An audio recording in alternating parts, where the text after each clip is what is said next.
Hey there, Blazer fans, and welcome to episode 36 of the Dragon's Den, a podcast for those that bleed green and gold. Today, I have a very special member of UAB women's basketball history, a forward from 1996 to 2000, Mrs. Holly Holland-Berry. Holly played a key role in the Sweet 16 run in the 2000 season and has some awesome stories to tell. Let's go ahead and dive in. Thanks for listening.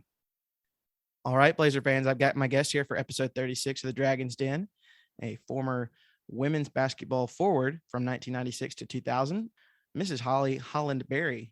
Holly, how you doing tonight? Doing good. Thanks for having me. I'm thrilled to have you on. It's been it's been a while since you donned the green and gold, but I know that I've seen you on social media, and you still wear the green and gold sometimes when you're in your current job and everything. But I'm very excited to get to hear some of your stories, and I know you were part of the greatest women's basketball team to date. So I know you got some great stories, and I can't wait to get into it. Sounds good. All right. Well, you're from Palm Harbor, Florida, and went to East Lake High. You know, back in the mid 90s, I'm not sure quite how the recruiting was, but what schools were recruiting you coming out of high school, and what made you choose UAB? Yeah, it was a much different process back then. I would receive mail. It was all mail and phone calls back at that time. And so, you'd get postcards and whatnot. And this was even before Blaze, to be honest with you. I'd get the postcards with the UAB Blazers logo. It had like the arrows, and just the really pretty Kelly green and gold. And UAB always was a front runner for me right out of the gate. They had an amazing recruiting coach in Amy Champion, and she was just wonderful to talk to in person. And then through the mail, she was very on top of it. She would send me stuff all the time. And so I loved getting the postcards. And when it came down to it there, by the end of my high school playing days, my top five was UAB, South Alabama, Georgia State, Campbell, and then North Florida. In Florida was my one in-state school that I kind of, kept kind of on the back burner. Them and Stetson, but it was pretty clear when it came down to the top five that UAB, being part of the new Conference USA, which had only been, when I was being recruited by them, it had just started. And I remember my dad would always say, looking at these schools, Cincinnati, Louisville, DePaul, Marquette. I mean, he would go down the list of these. He said, this is a big time conference. So that always stood out to me. And then when I came for my on-campus visit, Birmingham just blew me away. I loved it right away. Well, that's awesome.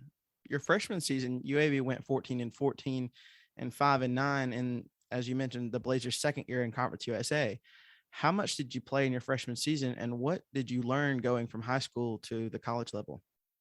Yeah, big transition. I don't think any high school player is quite ready for that jump right out of the gate. And coming in with all conference player Mary Morning, our junior class, Shanae, Lenore, Regina Stowe. I mean, we had a loaded upper class. So the freshmen that we came in, we knew our role was, to just learn and grow. I had a pretty good amount of playing time, I would say, for a freshman. I'd get some minutes here or there. But, definitely had a solid upper class. Now, I had a season ending injury my sophomore year that kind of took me out, my freshman and sophomore year, actually. But those were two really, growing seasons for me, just learning, transitioning the game, just the strength of the girls that you're playing against every day. I mean, numerous future WNBA players from Memphis and Tulane and Louisville and Marquette. So, I mean, every conference game was just a battle. So the physical difference between an 18-year-old kid and a 22, 23-year-old woman, now looking back on it, it's pretty hard to step in and be, super effective right out of the gate. But I learned a lot and really grew, like I said, over those first 2 years. Well, your sophomore season, you started to see more action, and by the end of the season, you led the team in 3-point percentage and threes made. UAB lost one of the big playmakers you mentioned from the season before, Mary Morning, and UAB took a step back that season, going 9-19. What was it about that season that made it such a struggle? I think, like you said, losing such a dominant player in Mary Morning, she was kind of our go-to my freshman year, led us in scoring, just an overall leader on and off the court. So that's always hard for a team when you lose somebody like that. And then also we did have some injuries. I wasn't the only one to get injured and be kind of out for multiple games during that season. So I think just trying to get a flow. I think if I remember correctly, I mean, we had maybe over 10 or 12 different starting lineups throughout that season. And that's just kind of unheard of. But a lot of that was just coach trying to figure out the best group, that meshed well together. And then a lot of our young girls, trying to start getting more minutes. And so I think that's had a lot of impact on our tough season that year. But again, it was a growing season that kind of had to happen. Looking back now, for everybody to kind of get where we needed to be. Despite the rough season, you gained a few more teammates that would play alongside you for the remainder of your college career that both went on to be 1,000-point club members at UAB. That was Felicia Jackson and Mia Thrash. What was it like playing with them?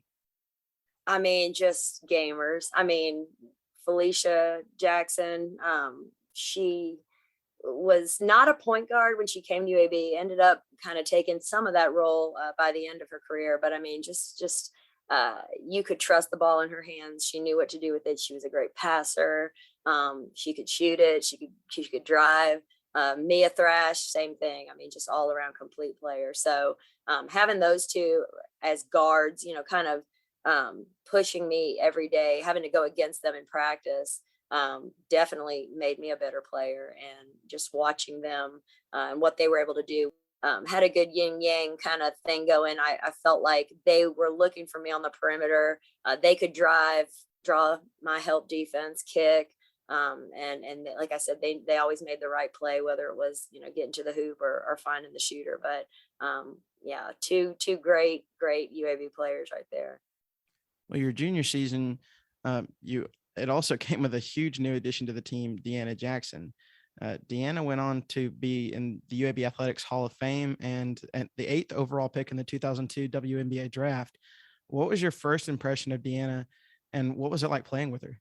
Well, Deanna is actually Felicia's younger sister. So when Felicia and I came in together in '96, this annoying little sister would show up to our summer workouts. And I mean, being a junior in high school, would come into our, open gyms or scrimmages sometime, like camp.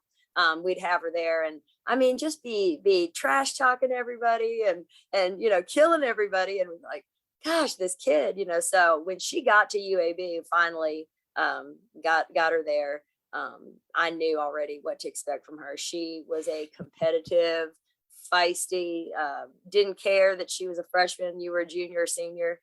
She knew that she deserved, to be out there, wanted the ball.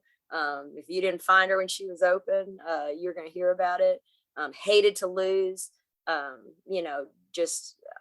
would get so upset everything that happened, that she, felt disappointed, whether it was her personal performance or us as a team. I mean, like, she was the first player, I think, that really showed me like that you can be tough and still love.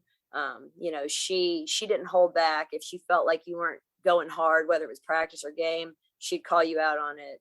And like that's something every team has to have, every successful team. And now as a coach, I kind of see that if you don't have that one player to push everybody and hold everybody accountable, like, she wasn't going to settle for us not giving 100%. And she had goals. I mean, she could have gone to SEC. She had offers at big time, women's basketball programs, wanted to play with her sister, wanted to build something at UAB. And she came in with definite fire that lit us from the day one that she got there. So I don't think UAB women's basketball would be what it is without Deanna Jackson having been there. Well, the pieces started to come together in your junior season, and it got off to a pretty good note, defeating Oklahoma in Cancun in an early season tournament. What was it like getting that win and playing out of the country? I mean, that was our first kind of big trip. The year before I got to UAB, they went to Hawaii. I remember because they sent me postcards. I was still kind of, the new, kid. I was a senior in high school, and I'd get these postcards, they're going to Hawaii and here's pictures and whatnot. And so then when I got there, we didn't have another big trip. Usually they try to plan those once every 4 years, so everybody gets to experience one. And so Cancun was our big trip, we were looking forward to.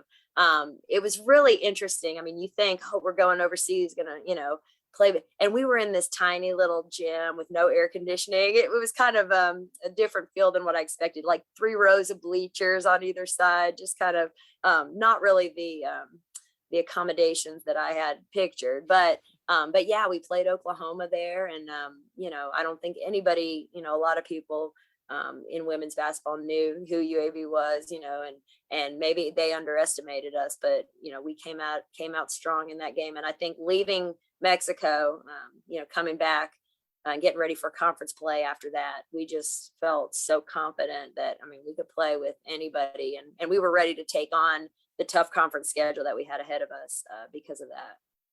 Later that season, you set a Bartow Arena record for most threes made in a game by a Blazer with 7 against Houston in an 86-66 win. What do you remember from that game? That is one of the most special moments I ever had as a Blazer. At that time, there's no social media, there's no live stats updates, there's no not even any ESPN Plus. We had very few games on TV. My parents would have to wait down in Florida for games to end, and I would call them, usually on a calling card. I had to call them and tell them how the game went. Well, that big game coming up, for some reason, my dad felt like he needed to be there, and he actually drove without me knowing. He drove the 10 hours up to Birmingham to be at that Houston game.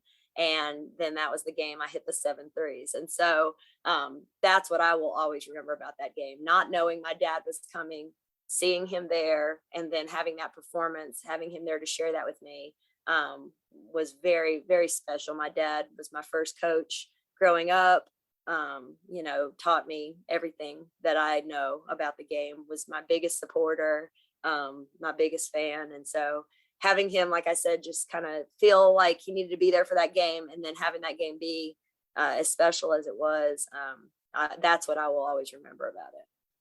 Well, UAB did improve from the previous season. You went 13-14 and 8-8 in Conference USA play in your junior year. UAB was also 4 points away from staying alive in the Conference USA tournament in 1999, but Charlotte ended the season in a close game. What was going through your mind going into your senior season, and what were the goals for the team going into that 1999 to 2000 season? I think we felt like, our core of big contributors after my junior year was all going to be back. We didn't lose any of the major contributors, points wise, assist wise, rebounds. We had everybody back. Knowing Deanna Jackson was going into, her sophomore year, and then everybody just wiser, stronger, having played together. I think we were very optimistic about what lied in store. And again, we were invited to the preseason WNIT my senior year. So I think other people took note, with this pretty solid team, from 98, 99, all coming back for that next season, that knew that we would be kind of a force to be reckoned with, coming into my senior year. And then also just, I think as a player, you realize that everything you've worked for your entire career, this is the end. This was it. The last year was starting. I only had one more season to play ball. And, a goal that I had always had was playing in college, first of all, but then taking that college to the NCAA tournament. And so really felt like at that time, with Conference USA being as strong as it was, that we could get ourselves in a position to not just make the NCAA tournament, but we wanted to win the Conference USA tournament. Well, your senior season, UAB added another future 1,000-point club member to the roster with Michelle Smith. With the pieces in place, UAB got off to an 8-3 start, and one of those losses was a 1-point defeat against Georgia in the preseason WNIT, as you mentioned, on their home floor. One of those wins was a 4-point win over Nebraska in an invitational in New Jersey. How did it feel to get off to such a good start? That just set the tone, I think, for the whole season. Like you said, getting invited to the preseason WNIT and then finding out it's Georgia at Georgia. And at that time, it was Kelly and Coco Miller, who went on to have very long, amazing seasons in the WNBA. winning WNBA championships, playing with Diana Taurasi. I mean, the Miller twins were college basketball kind of elite back at that time. And so going to their place and facing them, there, it was kind of daunting. But I mean, I think there comes a point, every team that's an underdog, there comes a point in the game where you kind of, look around, you say, okay, like we're in this game, nobody expected us to even be hanging around here 4 minutes in, 5 minutes in at halftime, and then we were disappointed to lose, even though, we were not expected to win. And so feeling disappointed to lose to Georgia at Georgia, that just kind of tells you the expectations we had. And then, as you mentioned, going to the St. Peter's tournament up there in New Jersey and taking down Nebraska, winning that tournament. We knew, again, going into conference, and your pre-conference schedule is really to get you ready for what lies ahead. And, we had going up against teams like Marquette, DePaul, Memphis, Tulane, Louisville. We had to have a tough non-conference schedule to prepare for that. And so, yeah, the wins and even the tough loss there definitely prepared us and kind of gave us the confidence we needed to be successful. Well, you're spot on with talking about the toughness of Conference USA in the old days. I mean, UAB, even in this great season, UAB went 8-8 in Conference USA play. 6 of those losses came by 8 points or less. UAB went on a great run in the Conference USA tournament as the 8th seed. UAB defeated 9 seed St. Louis. You upset 1 seed and regular season champion Marquette by 10 and beat 4 seed Southern Miss by 12 before falling to Tulane, the 2 seed in the Conference USA championship. What was that run like for you and your teammates? That was surreal. I think, teams, when they go to their conference tournament, everybody wants that first round bye for a reason. It's really, really hard to win 4 games in 4 days. And so any, help you can get with that, whether it's that first round bye or whatnot, teams really want that. And I think not having that kind of hurt us at the end. If I look back at that Tulane game, I think we just ran out of gas, starting off on day 1 and having to battle St. Louis and then getting the 1 seed and Marquette, and then fighting, scratching, clawing over Southern Miss. I think by the time we hit that 4th game in 4 days, at that point we were playing probably 7 or 8 girls in our rotation because of injury and sickness. That's basically what we were playing. Felicia Jackson had been moved to the point guard position. She had a broken finger. She was receiving steroid shots every game to just minimize the pain so she could play. And then, everybody else just kind of limping to the finish line with, all the season long, different bumps and bruises that you battle through. So yeah, that conference run was a blur. Every game, we kind of would come back, with a new revised, okay, we made it one step closer.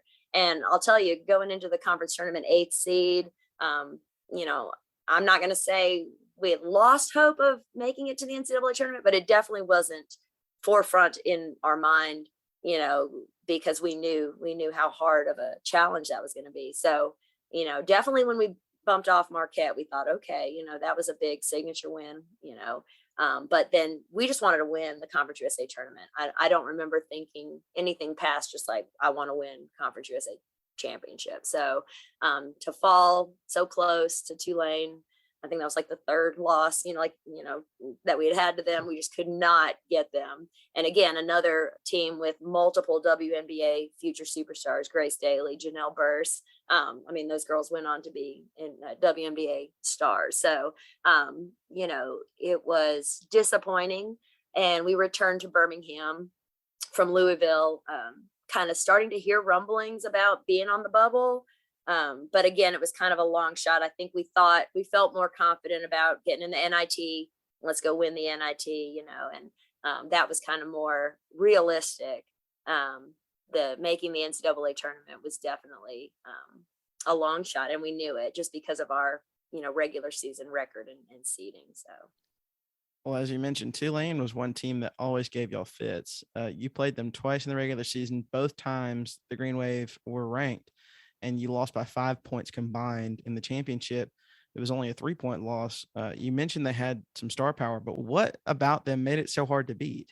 They had 2 those two players that I mentioned, Grace Daly, Janelle Burse, that is a power guard and a power forward with size. Our power forward was Deanna Jackson, and she was probably 130 pounds soaking wet. So, when we would battle these teams with these, 6'5", 200-pound girls, I mean, that's a huge size difference. And we would try to outrun them. But, if they were, solid enough to control our pace and find the big girls inside, that's kind of what always hurt us. And I think that just the combo of those two girls, we just could not ever completely shut them down. Either one or both of them would just take over and control the game. So they were amazing. And that's one of the most solid teams I've ever played against. Well, despite not winning the Conference USA tournament, UAB did earn an at-large bid to the NCAA tournament as an 11th seed. You traveled to 6th seed Oregon on their home floor. What was that environment like? I've never played in front of that many people. Oregon loves their basketball, and this was the old pit, which is now torn down, but it was an amazing arena. They packed it out. Their fans supported their women's basketball program, and it was obvious from just the warm-ups that day, that this was going to be an environment unlike anything we had ever played in. So they should not. I mean, technically Mississippi State was the 3 seed, but they didn't have the facilities to host. So it's kind of a strange situation going and playing the 6th seed first at their home when it, like I said, Mississippi State had to travel out there to Oregon as well, being the 3 seed. And so, getting Oregon right out of the gate, I think, we felt like we could play with them. We felt like we'd be able to compete. I don't know if any of us really truly, envisioned the game that as it would transpire. But we just, everything, and a lot of times with basketball, there's a lot of great skill and things that have to happen to go your way. But, also certain players getting in foul trouble for the other team, the flow, the kind of things that you can't really control always. Those kind of all went in our favor as well during that game. So it was I just remember the environment being just amazing. Well, the game was tight throughout, and it went into overtime on a late basket by Deanna. You had 2 clutch free throws near the end of overtime to put UAB up 2. Oregon then responded with a 3. Walk my listeners through the final seconds from what you remember. I mean, we had one last chance, down 1. We put the ball in our capable point guard's hands and kind of trusted her, like I said, all season, trusted her to make the right read. She was able to get in the lane, draw that help defense, make a beautiful drop off to Shaquetta Rhodes, who then finished the layup. They had one last desperation heave from half court. And when that didn't go in, I just remember dropping to the floor at half court, like right on top of the Donald Duck logo. And I mean, saying to myself, this isn't real. Like, this didn't just happen.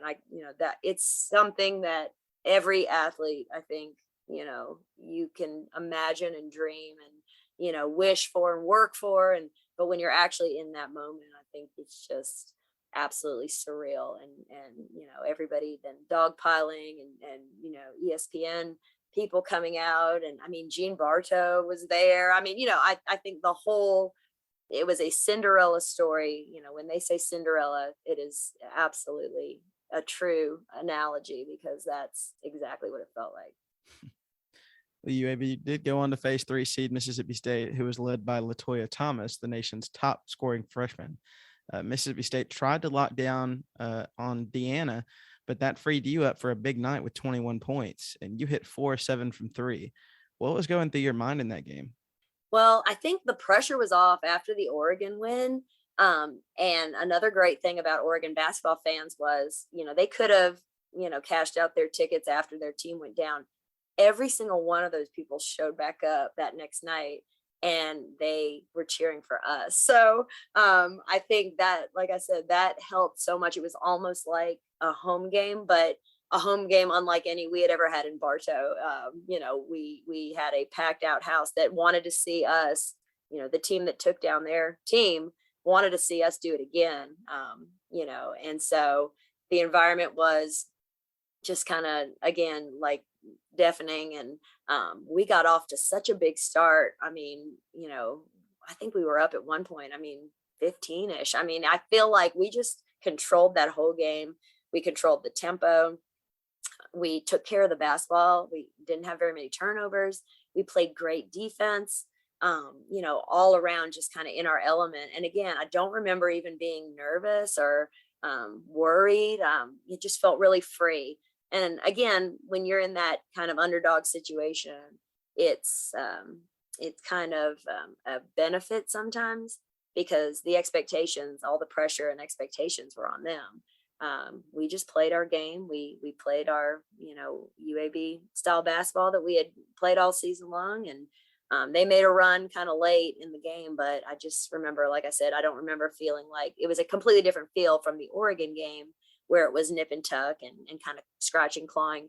I just remember feeling like we were in the driver's seat from the beginning of that game. And, sometimes as a shooter, you can't hit the side of a barn. Other times it feels like you're throwing it in the ocean. And for me, that was one of those games. My teammates found me. I had good open looks and was able to knock them down. Well, UAB built a 60-41 lead in the fourth quarter. And despite a comeback by the Bulldogs, you held on to win 78-72, earning a spot in the Sweet 16. What was it like getting that win? I know Oregon was pretty sweet, but what was it like getting the win over Mississippi State? That was just another level. Honestly, the Sweet 16, I don't think that was ever in anybody's, and if they say it was, they're lying, that was in our goals that year. Our goals were to win the conference tournament, go to the NCAA tournament, have a good showing, I think being realistic now, that would have all been amazing season. So to finish that game and find out we are one of the last 16 women's basketball Division I, programs still playing, you can't really put into words what that feels like. So we had the opportunity, because we were in Eugene, we had the opportunity to stay out there in Oregon. Our coaches came to us after the game and said, look, the Sweet 16 is here in Portland. We should just stay. We'll practice out here. We've got all our stuff. We'll just stay out here. And we voted unanimously to go back to Birmingham and celebrate the accomplishment that we had just had. We wanted to go home and see friends and family. We wanted to come home on this high, and not just kind of wait out there for the next game. We felt like what we had accomplished deserved recognition. So we did. We got on a charter plane and flew all the way back to Birmingham, only to get back on a plane and go back to Portland a few days later. But in hindsight, I'm glad we did. We all agree that was the right thing to do.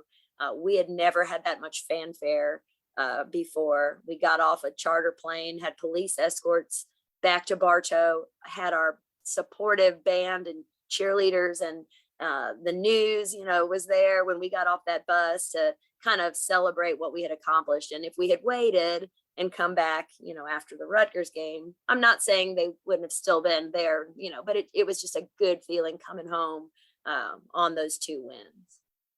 As you mentioned, unfortunately, the Cinderella run ended the following week to eventual Final Four contender Rutgers.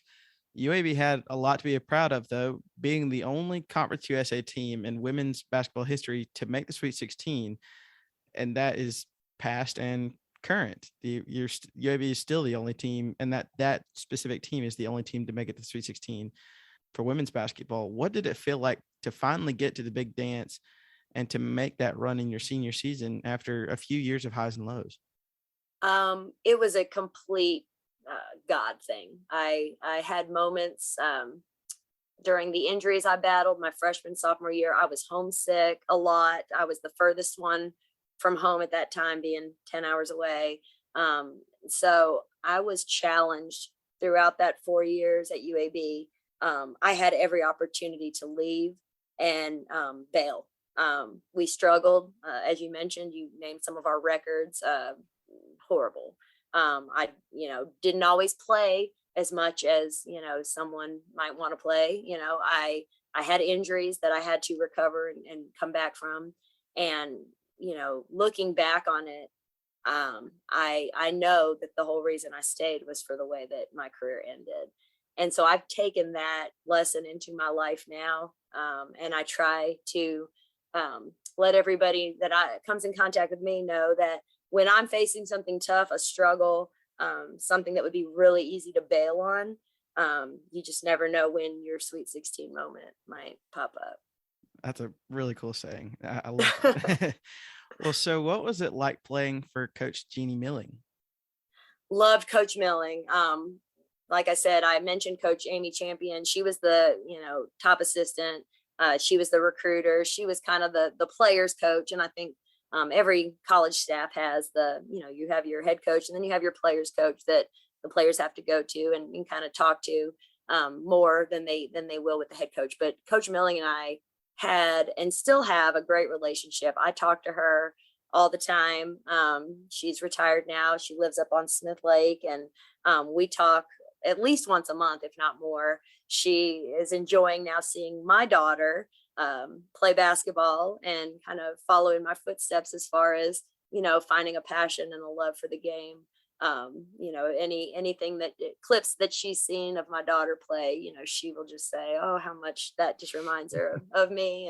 And so I love the relationship that I have with her. She was an amazing coach. She loved us. She cared about us as people. Being away from home and being thrown into a different environment, you've got to feel loved and supported by your staff. And I always did. I always felt comfortable going to her.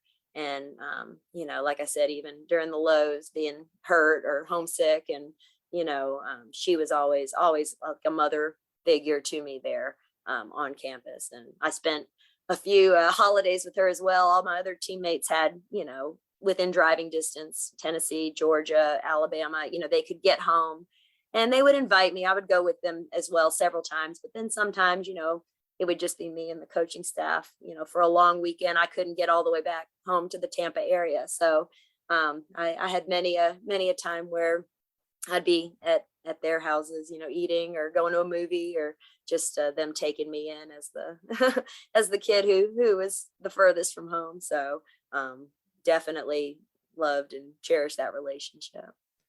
What were some of your favorite off the court memories while you were at UAB? Well, our men's team was pretty solid at that time, and football had gone D1 not too long before I got there. So definitely going and supporting the other sports. I feel like our athletic family was like a sorority fraternity. We supported baseball, volleyball, soccer. I had friends on all the different sports teams, and we would hang out. We would share stories, and just kind of be there for each other, support each other at contests and whatnot. But best off the court memory was meeting my now husband, who came to UAB our junior year. He played junior college basketball for 2 years and then transferred to UAB. We met the beginning of my junior year, right before we went to Cancun for that tournament that you mentioned. And then when I came back from Cancun, kind of had some, there wasn't text messaging or, social media communication back then. You had to actually work as a guy. You had to work to find out about a girl. So he had gone through our athletic trainer to see if I, was dating anybody, or he tracked my phone number down. And I remember coming we lived in Denman at that time, the whole women's basketball team. And so I remember coming home from a class one night, and I had a message on my answering machine in my dorm room, and it was from Chris Berry. Just wanted to, check in. He was giving me a call, and I played it about 3 times for my roommate. And I said, did he say his last name was Berry? And she said, yeah. I said, well, that's who I'm going to marry. I'm going to be Holly Berry. And so I knew before we even spoke, because I just said, that's just too cute to not be Holly Berry. So we started dating my junior year, and were married in 2001. we've been married for almost 21 years and have 3 kids. And so he's my UAB love story. And we both bleed green and gold. And that's a good thing to have in a spouse. We don't have any house divided here. Well, that's awesome. That's so cool. So you kind of talked about it a little bit, but how is life now?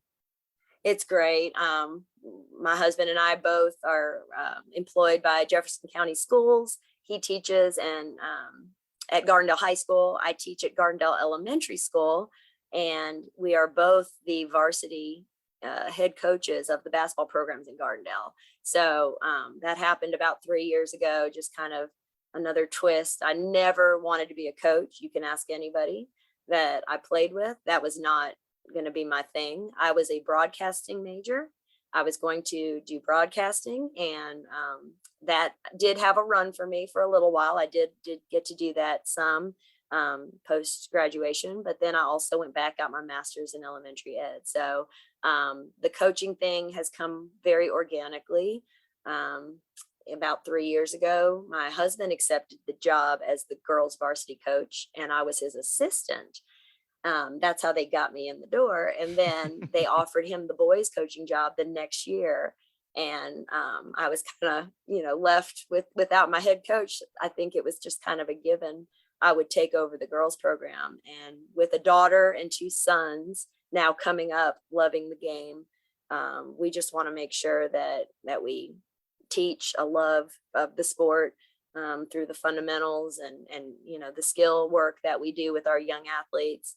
We get to work with them from the elementary school all the way up, and just trying to build, like I said, that love of the game that we both had and shared, and what brought us together. So yeah, we're living the dream, teaching and coaching and being with our kids as much as possible, and supporting UAB, as much as we can. Got to go see the new practice facility about a week or 2 ago, and I told Coach Norton and Coach Martin, who I love, dear friends of mine, the 2000 banner up there in the new practice facility, where it's the last NCAA tournament appearance. I am challenging them, and they've been challenged. They've done so many amazing things already there, but I know that's on their list of goals.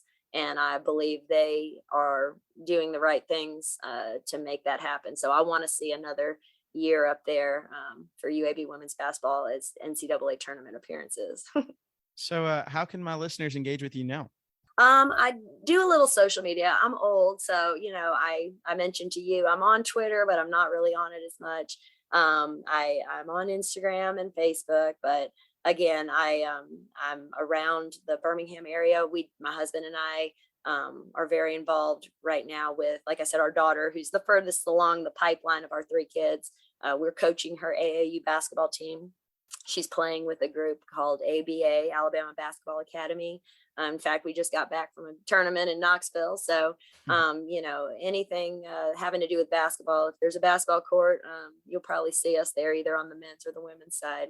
But yeah, definitely love the life that we're living right now, and happy that the way everything has turned out. Again, looking back on your life, you can always see the different paths that you took, and at the time might have seemed like a crazy decision, or a place where you could have gone this way and you went that way, and kind of, as you start to look back at everything, I know exactly the path God led me down, and where I'm supposed to be, and why I am where I am right now. So all right. And I've got one more question for you. It's a lighthearted question, just to kind of keep you on your toes, something I ask all my guests. Did you have any superstitions as a player?